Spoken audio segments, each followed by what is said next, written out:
দর্শক, দিনরাত নিউজে আপনাদেরকে শুভেচ্ছা। আমরা আছি এখন হবিগঞ্জ শহরের যে সাইফুর রহমান টাউন হল, এই টাউন হলের সামনে।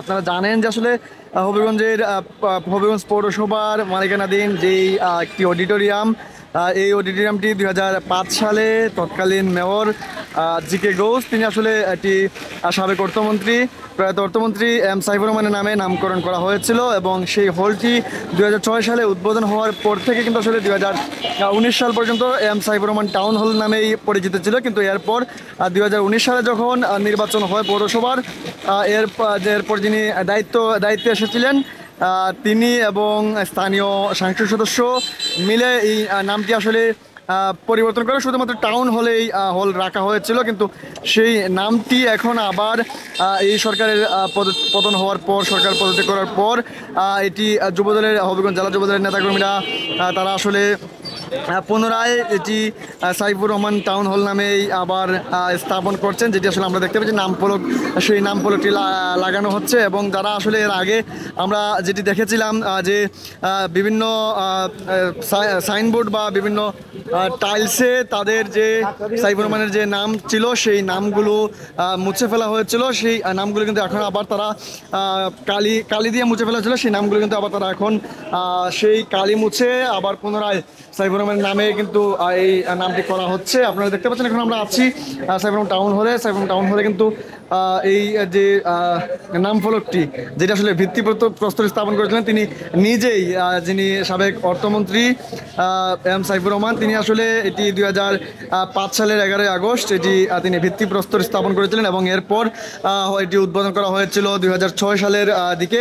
সে সময় কিন্তু আসলে মেয়র ছিলেন, হবিগঞ্জ পৌরসভার মেয়র ছিলেন, ভারপ্রাপ্ত মেয়র ছিলেন খালেদা জুয়েল। কিন্তু তিনি আসলে সেই সময় যিনি মেয়র ছিলেন জি.কে. ঘোষ, তিনি আসলে কারাগারে থাকায় এটি উদ্বোধন করেছিলেন ভারপ্রাপ্ত মেয়র খালেদা জুয়েল।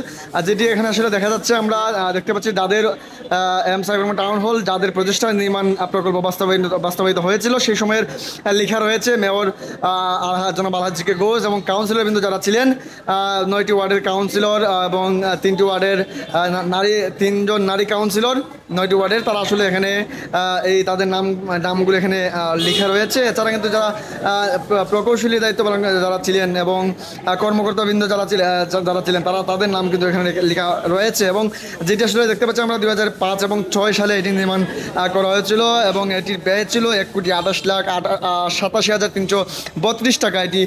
এই টাকা ব্যয়ে এই টাউন হলটি আসলে নির্মাণ করা হয়েছিল এবং এরপর থেকে আসলে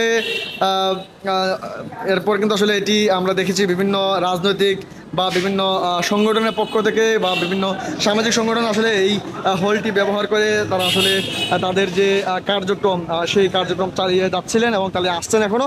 এটি আসলে যখন সাইফুর রহমানের নাম মুছে ফেলা হয়েছিল, এরপর কিন্তু আসলে এখন আবার নতুন করে এই যিনি সাবেক অর্থমন্ত্রী এম সাইফুর রহমান, তার নামে আবার এটি নাম পুনর্স্থাপন করা হচ্ছে। আপনারা দেখতে পাচ্ছেন একজনের হাতে কিন্তু রয়েছে সাইফুর রহমান, তিনি আসলে এবং যারা এটি করছেন এবং সেই নামগুলো আসলে তারা আবার বসিয়ে দিচ্ছেন। আমরা একটু কথা বলতে চাই এখানকার যিনি যুবদলের সদস্য সচিব শফিকুর রহমান সিতু, তার সাথে কথা বলতে চাই, আসলে জানতে চাই বিস্তারিত। এটা আমাদের 2006 সালে আমাদের সাবেক মেয়র আলহাজ জি.কে. ঘোষ ভাইয়ের সার্বিক তত্ত্বাবধানে দেশনেত্রী বেগম খালেদা জিয়ার সরকার যখন ছিল, তখন আমাদের প্রিয় নেতা আলহাজ জি.কে. ঘোষ সাইফুর রহমানের মাধ্যমে হবিগঞ্জের প্রত্যেকটা উন্নয়নে সাইফুর রহমানের ছোঁয়া ছিল। সাইফুর রহমানের এই হবিগঞ্জের মানুষের সকলের দাবিতে হবিগঞ্জ পৌরবাসীর কাছে দাবি করেছিল আমাদের প্রিয় নেতা আলহাজ জি.কে. ঘোষ ভাই, উনার নামে এই হলটি নামকরণ করেছিলেন 2006 সালে। এরপরে প্রায় 2016-17 সাল পর্যন্ত ছিল আমাদের প্রিয় নেতা জি.কে. ঘোষ একটি কিবড়ে হত্যা নামে একটি মিথ্যা মামলায় জেলে যাওয়ার পরে, আপনারা জানেন যে হবিগঞ্জে একটি খণ্ডকালীন নির্বাচন হয়েছিল। এই নির্বাচনে ভোট চুরি করে যিনি নির্বাচিত হয়েছিলেন মিজানুর রহমান মিজান, এই লোকাল এমপি আবু জাহিরের নির্দেশে আমাদের প্রিয় নেতা সাবেক অর্থমন্ত্রী এম সাইফুর রহমানের নাম ফলকটি মুছে ফেলা হয়। এইটা আমাদের হবিগঞ্জবাসীর পক্ষ থেকে আমরা এটার ঘৃণা জানাই। আর এখন এই স্বৈরাচার রাশিদার পতন হওয়ার পরে হবিগঞ্জ পৌরসভার সকল নাগরিকের এই অনুরোধে আমরা আবার ওনার নামটি Habiganj town hall Saifur Rahman town hall নামে ওনার নামটি আবার পুনঃস্থাপন করতেছি।